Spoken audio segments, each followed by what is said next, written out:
Welcome to another installment of Conrad's Car Clinic, a look into the mechanical side of all things automotive on In Wheel Time.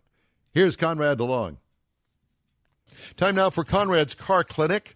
What are we going to talk about today on the Car Clinic? Well, you know, today's cars all have this oil life monitor system built into them. I know? Yeah, all modern vehicles today have an oil life monitor, and what it does is it's kind of an algorithm where it determines the wear and tear on your oil based on your day-to-day use. Are they all the same? Do they all work the same way? Somebody told me once that, well, it looks at the actual oil itself. It's got a little eyeball in there, and it looks at the oil and how dirty it is. There actually were some oil level sensors out there. Well, it's not level now. This is the that cleanliness. Looked at the actual oil. Now, all of these oil life monitor systems, they take a look at what the engine load is, what the oil temperature is, the engine temperature, the average vehicle speed, the ambient conditions, and all of those things, and determine what your oil life is based on the manufacturer's recommendation, which is where I have my issue.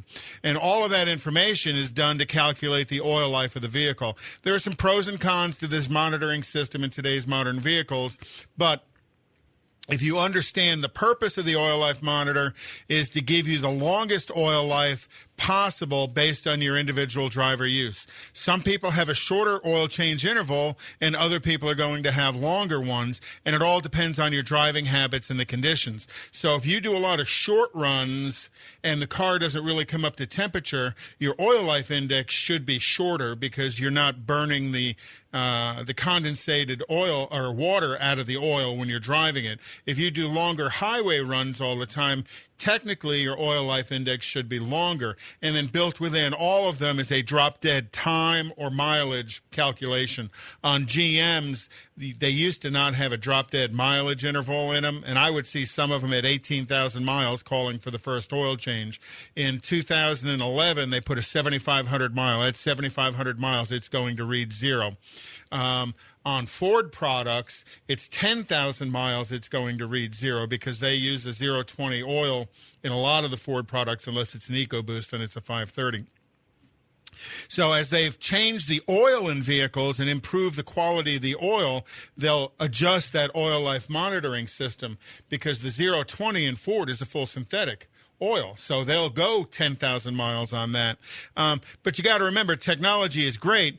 That with these oil life monitors, you don't have to remember when you're supposed to change your oil. But if you have a monitor and it says it's time to change your oil, go change it now. You know, theoretically, you should be changing your oil somewhere around 15% because you don't want to get to the point where the oil gets old. Wait a minute, 50? What does that mean, 15%? Most of your oil life indicators are going to give you a percentage of what oil life is left. So when you first change your oil, if they go in and reset your oil life monitor, it starts at 100 and counts down. One of the problems in the industry are every car, even at General Motors, it's 7 different types of processes to reset that oil life monitor. 7? Oh, yeah. It just depends on what platform it is. Ford does the same thing. Chrysler does. They all have their own sequence of things you have to do to reset the oil monitor system. So if you go get your oil changed and they don't reset that monitor, well, now you're going to get the light's going to come on early on you, and it's going to tell you to go change your oil. It's like, hey, I just changed it 1,000 miles ago. Really, that happened because they didn't reset the monitor. Resetting the monitor is in your owner's manual. Most everybody can do it relatively easy. There was a point in time where you would turn the key on, turn the key off, turn the key on, whack the throttle wide open 3 times, and that would reset the monitor system.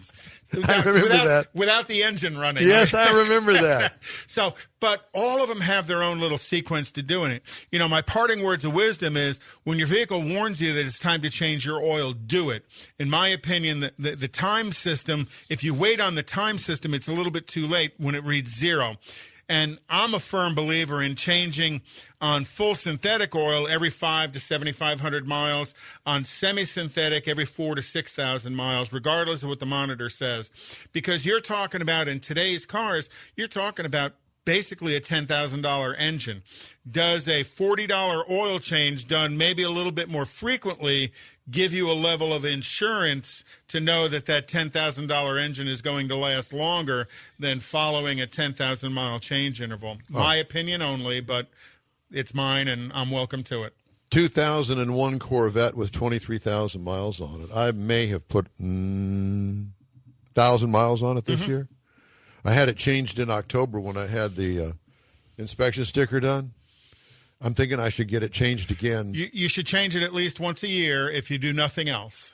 One of the things about changing your oil is if you read your owner's manual, this is every manufacturer puts this in their owner's manual, it tells you to check your oil level every time you fill up with gasoline. Do you?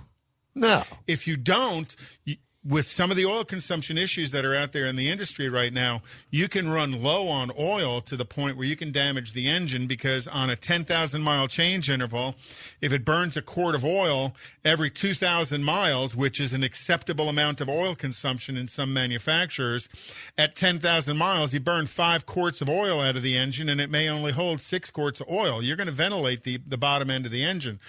If you're going on a long change interval, check your oil frequently, because that level is going to drop, and it's natural for a car to burn a little bit of oil. Some cars burn a lot of oil. So at least once a year.